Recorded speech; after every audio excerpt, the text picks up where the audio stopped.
Kailangan muna natin malaman ang ating multi-tester kung gagana. Then, pag nakita na natin gumana siya, okay na, gagamitin na yun natin, pan-test na yun sa ating gagamitin lahat. Okay. Una, tignan muna natin kung may voltahe o may kuryente yung ating metro.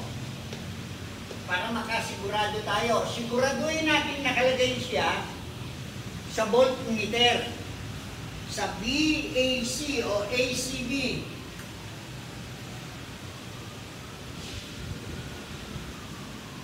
Ayun, meron siyang kuryente. Huwag muna natin ilagay yung connector, yung jumper natin. Sunod natin, ibalik natin siya sa times 1 ulit para sa ating continuity test.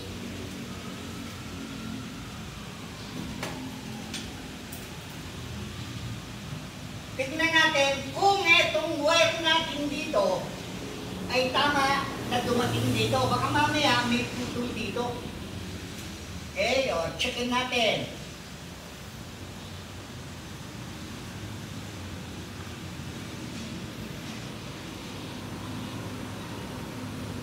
Ayun, okay to. Ito yung isa.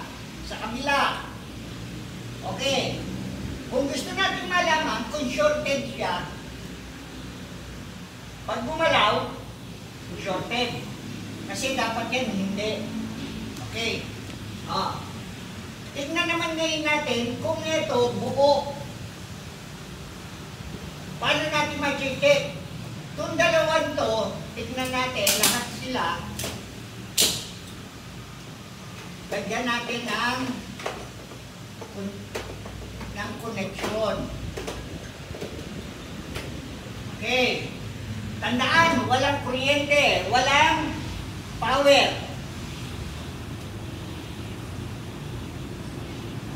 Good.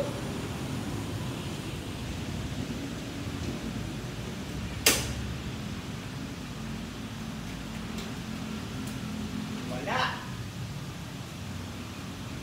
Wala. Good. Ibig sabihin, ito may sira.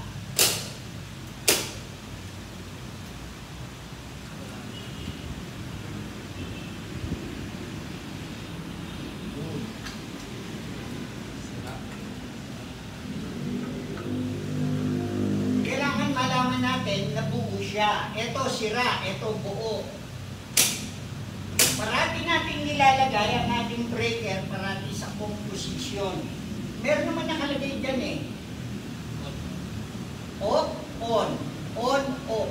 Magkaharapan kaya magkabilaan. Okay. Ngayon, na-check na natin na itong dalawang to gumagana. May connection pag inon. Alam na rin natin na yung nasa itaas hanggang dito may connection. Okay?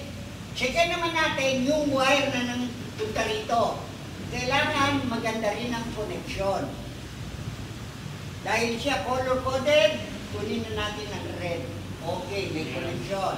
Kabila. May connection. Paano natin malalaman kung shorted siya? Ilagyan natin sa magkabilang wire. Wala. Good. Okay? Na-check na natin to. Ayos. Punta naman ngayon tayo sa gagamitin natin ilaw. Ganito naman ang pag-check ng ilaw. Continuity test ulit.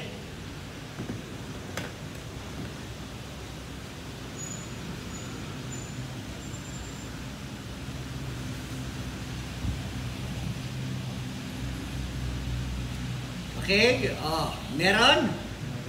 Meron. Kailangan maliit lang ang maging reading. Bakit? Kasi maliit lang naman ang filament nito sa loob. Kailangan, ito ang tamang paghawak. Hindi siya dudulas.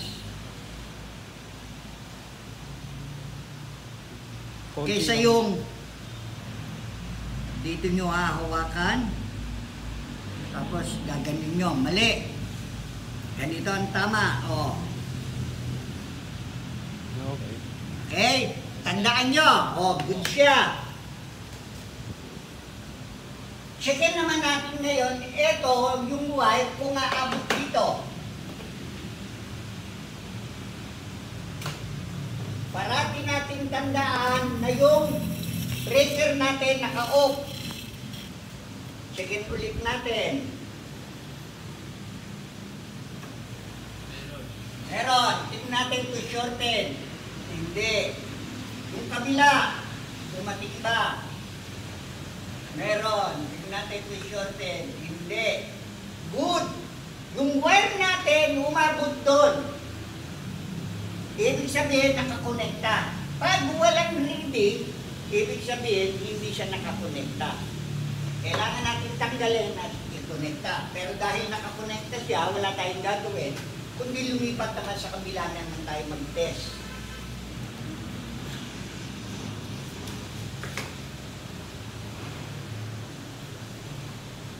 Hayaan yung mabagsak yan, hindi naman akin yan.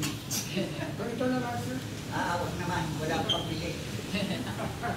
Okay, checkin natin. Wala. Kabila. Meron. Good.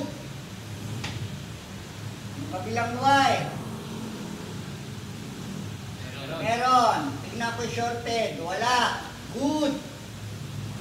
Okay. Pangatlong ilaw. Pangatlong bukilya.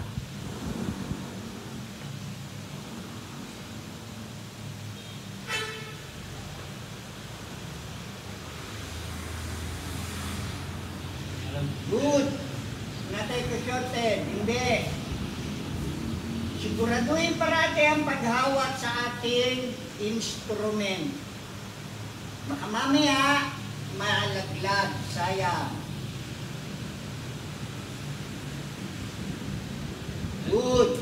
Ibig sabihin, good ang ating mga wiring. Okay. Check ulit tayo ng panibagong ilaw.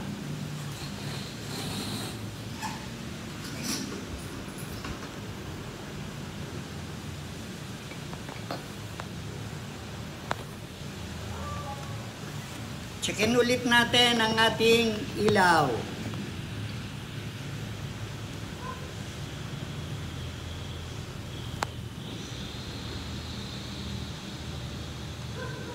Okay, good. Meron siyang reading. Yung kabila.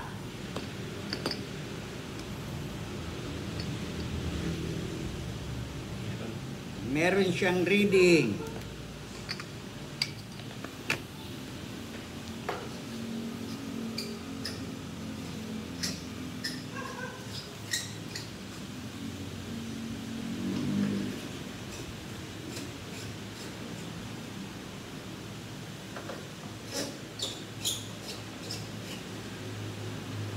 Ngayon, nailagay na natin ang ilaw.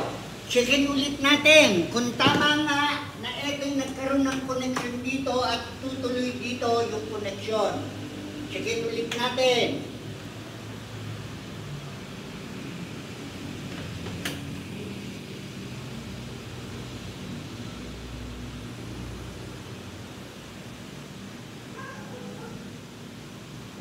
Good.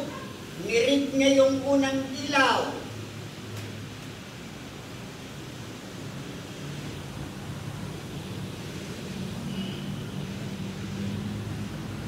Good. Meron.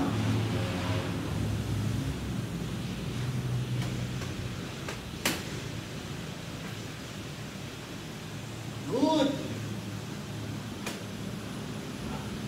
Na-check na natin ang ilaw. Na-check na natin ang breaker.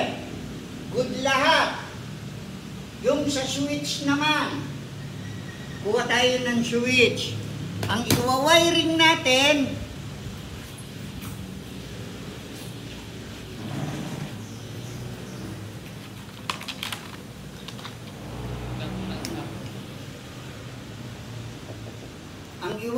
naman natin ay ito. Isang switch, tatlong ilaw ang pasisindihin. Okay? Checkin naman natin ngayon ang ating switch. Tingnan natin ang ating switch. Kung single switch, ilagay yung marking. sa itaas. Ilagay sa magkabilang butas. Ilubog ang marking. Good. Functioning. Buo siya. Okay?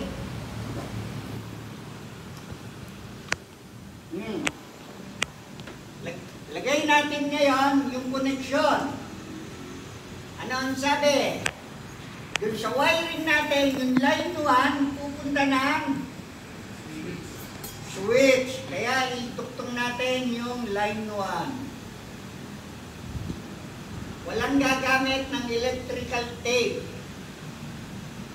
para mag-iingat tayo lahat. Okay? Dahil yan, dalawa yung dilaw, hanapin natin dito kung alin yung dulo ng dalawang dilaw.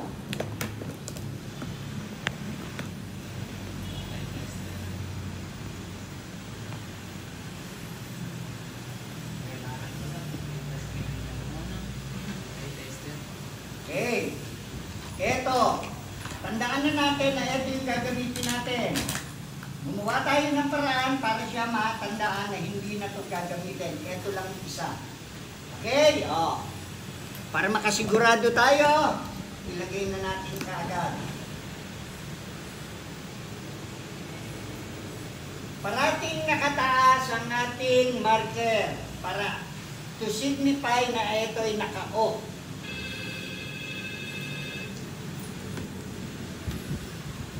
Okay. Gamit ulit tayo. Meron na tayong red dito. Red naman ang gamitin natin. Yung red, lagay natin sa kabila.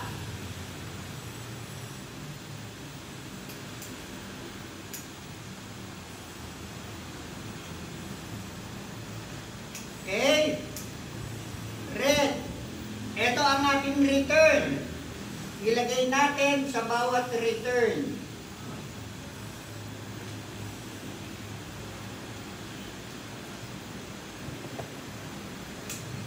I-splice natin.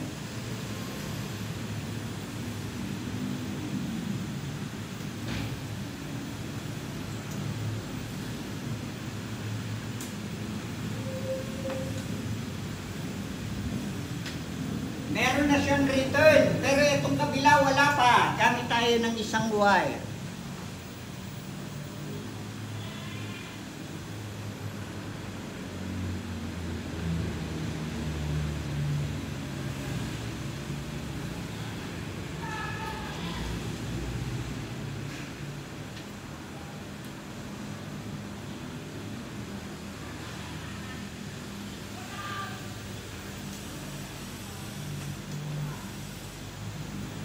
Ano lang ang kulang?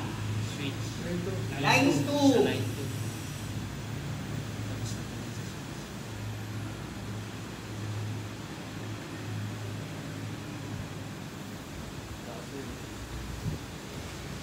Kahit ng tenga. Pakabuto.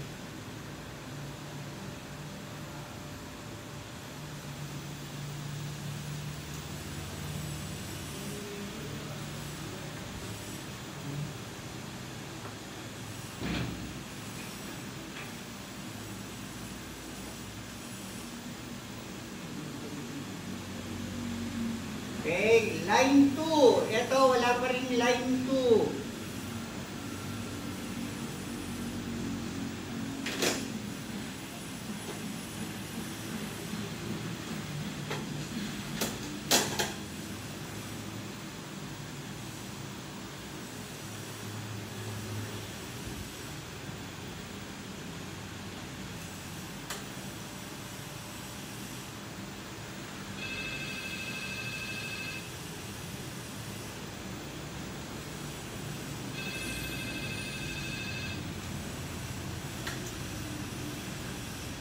Lagay natin yung line 2.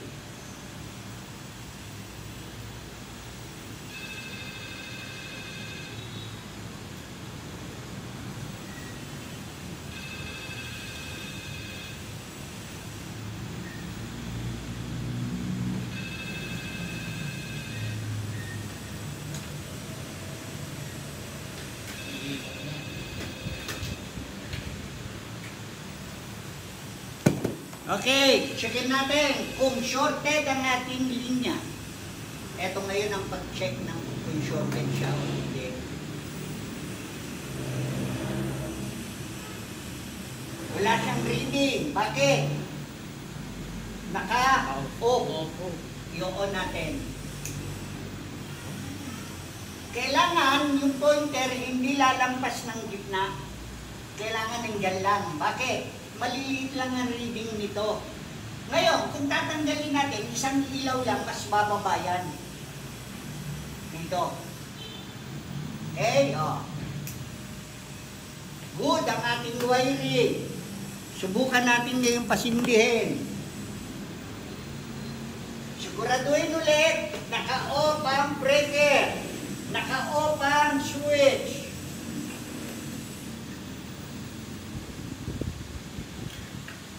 Huwag nang hawak sa linyada. Sinek na natin eh. Ngayon, kung gagalaw kayo dyan, checkin ulit natin. Ganon ang ano nun. Ganon ang rules nun, no? On ang main.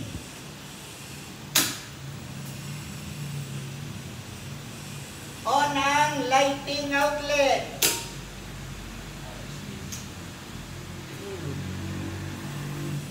Ganon lang kasimple. Okay? Okay, thank you.